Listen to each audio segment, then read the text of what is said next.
thank you, and thank you for being here. And echoing Senator Britt's frustration, I noticed in response to my question, similar type of question as Senator Britt's. We're not getting a real specific answer here, and I think one thing that I've known through the pandemic, and I think we've all learned, is clear communication is absolutely critical, whether it's about a loan or whether it's about to wear a mask or if your school's going to close.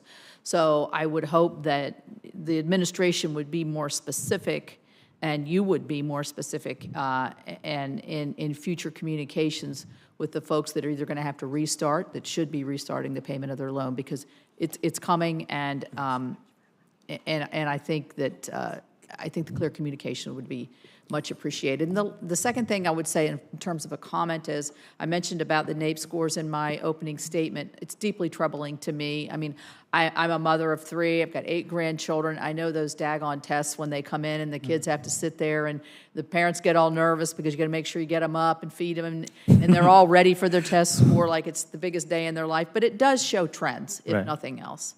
And the trend is not good. Mm-hmm. So my concern here is we cannot reset the bar here. In other words, the baseline can't go down to where we are. We have to keep remembering that we're in a trough right now and still have all these aspirational goals. I'm sure you as an educator were always looking at that.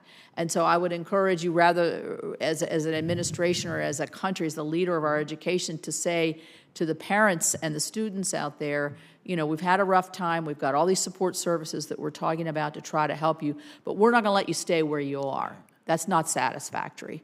You need to move up. And so my quick question is on the short-term Pell. Sure. We've heard a lot about workforce, and a lot of what we're doing in our state is short-term training. And there's nothing in this budget, as far as I understand, that would help us with those folks in certificate programs or short-term programs. What is your yeah, definitely reasoning? happy to share that. And let me just tell you, Senator, I couldn't agree more.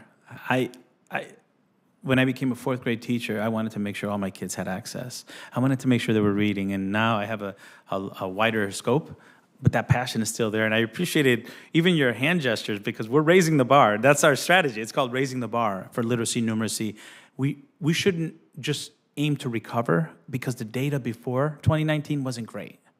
So moving to Pell and short-term Pell, you know, in my conversations and my travel with community college presidents, 4-year college presidents, industry partners who are saying we want to work with our 2-year schools to make sure that our employees have the skills, but they don't need a 2-year program.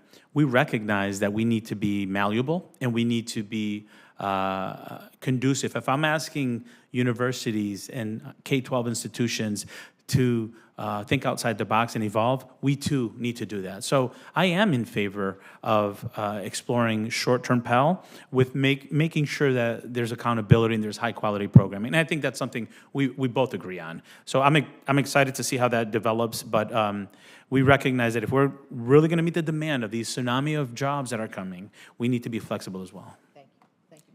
Thank you.